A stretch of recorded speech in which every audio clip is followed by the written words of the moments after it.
So pinost na nga talaga ni Abdullah Alim ang kanyang obvious na kamangmangan at ang kanyang obvious na kasinungalingan. At syempre, obvious na talagang mahina ang komprehensyon nitong tao na to. Alam nyo bakit kung anong dahilan? Panonoorin natin ha. Kasi yung isang etymology or lexicon meaning sa isang verse ng Bible, ginawa niya commentary, which is nakakatawa. Now, punta tayo sa sa interlinear. Punta tayo sa interlinear ng Isaiah 42. According sa Bible Hub, okay? External source yan, Bible Hub. Sige, okay. Isaiah 42. Anong basa mo dito? Anong basa mo dito? Ayun, anong basa mo diyan? Kim Sulam. Kim Sulam, pindutin natin yan ha, hindi kami nag-interpret yan ha. Okay. Basahin natin dito according sa Bible Hub, hindi kami nag-interpret niyan. Sabi dito, okay, be safe, secure, free from fault, make over, resign or submit oneself, especially to God, whence participle what? Muslim. You see how donkeys read the passage and how donkeys understand what they are reading? Dito ko masasabi na si Abdullah Alim ay low IQ. At hindi to pwede sa akin sa debate. Hindi to uubra sa akin pag ako makadebate nito. Lalo na kung ganito pala siya ka low and slow comprehending. So ano bang kamangmangan na ginawa nito? Una, pumunta siya sa Isaiah chapter 42 verse 19 at tinignan niya ang lexical meaning ng Kim Sulam doon sa verse na sa English ay as the one who is perfect. Na sa Hebrew ay Kim Sulam, Hebrew number 7999. Tinignan niya yon at ang bungad niya, ang meaning daw noon ay Muslim. Participle what? Muslim.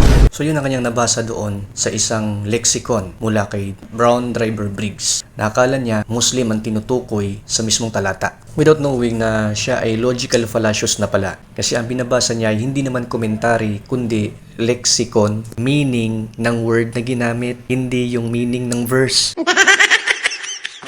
So ito nga yung nabasa niya sa Isaiah 42 verse 19, yung salitang Kim Sulam na sa Hebrew ay 7999. Dinagad siyang napunta sa panibagong page na tumutukoy sa lexical summary ng salitang ginamit sa Hebrew. Well again, take note ha, lexical summary, hindi commentary. Para malinaw lang kay Abdullah Alim kung sakaling confused siya pag sinabing lexical at commentary.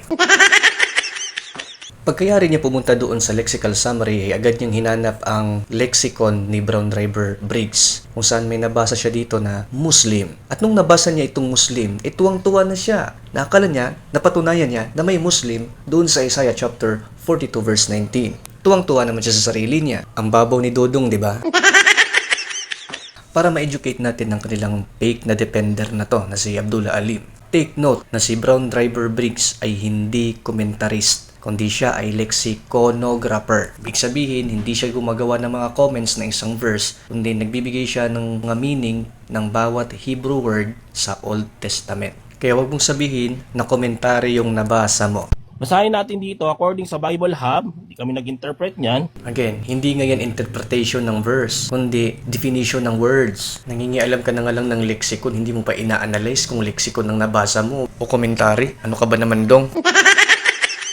Well, tama naman si Briggs sa kanyang lexicon na ang Kim Sulam na Hebrew, ang meaning noon ay complete. Na kung saan dito daw galing ang Arabic na salima, na ang ibig sabihin ay Muslim or Islam, sa Arabic yun dong, hindi sa Hebrew. Take note, baka makakalimutin ka eh. Ang sinesearch mong word ay isang Hebrew word at kung ano ang definition nito sa Hebrew. Pero ang ginamit mong reference na isang lexiconographer, in-expound niya na dito nanggaling ang salitang Arabic na salima. Hindi ibig sabihin ng word ay tumutukoy sa Muslim kasi hindi naman Muslim ang definition nun sa Hebrew, kundi complete. At saka hindi naman Arabic text ang Kim Sulam, kundi Hebrew text. Kaya ang masusunod hindi meaning ng Arabic, kundi meaning ng Hebrew. At dahil lexiconographer nga si Driver Briggs, malamang malalaman niya kung ano ang Semitic similarity ng word na Kim Sulam. Ito ay similar sa Arabic na salima, na ang meaning daw ay Muslim or Islam, pero sa Hebrew ay complete o perfect. Malinaw na ikaw, Abdullah Alim, you are committing an etymological fallacy. You are putting the definition of the Arabic word to the Hebrew word, which is hindi yun ang meaning sa Hebrew. Meaning lang yun sa Arabic, na kung saan yung word na yun na may ganoong meaning, similar siya sa Semitic word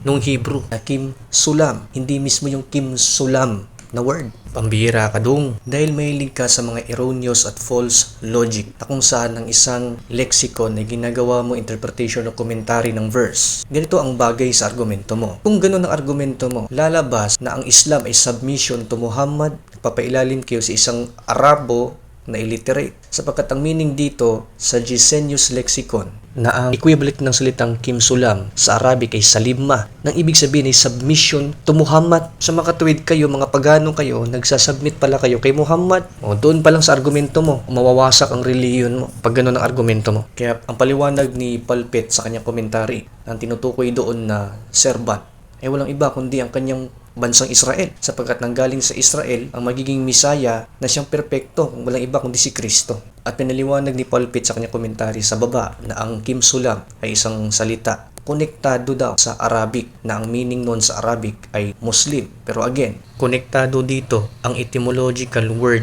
ng Arabic. Ibig sabihin, ito ay galing sa Hebrew word. Therefore, it's very clear that Isaiah 42 verse 19 is an explanation about a nation that produces perfect messengers, that in general they are one under the leadership of Yahweh. At wag mong ipilit na yan itumutukoy sa mga Muslim o di kaya sa inyong founder na pedophile na si Muhammad, sapagkat ang Islam ay nag-umpisa lang noong 570 kung saan ang founder ay si Muhammad, at kailanman ang Biblia ay hindi magtuturo ng isang propeta na walang kamoral-moral pagdating sa aral. Kaya ang mapapayo ko sa iyo, galingan mo ang comprehension mo. Kasi pag sasagupa ka sa totoong debate katulad sa akin, abay mapapahiya ka talaga.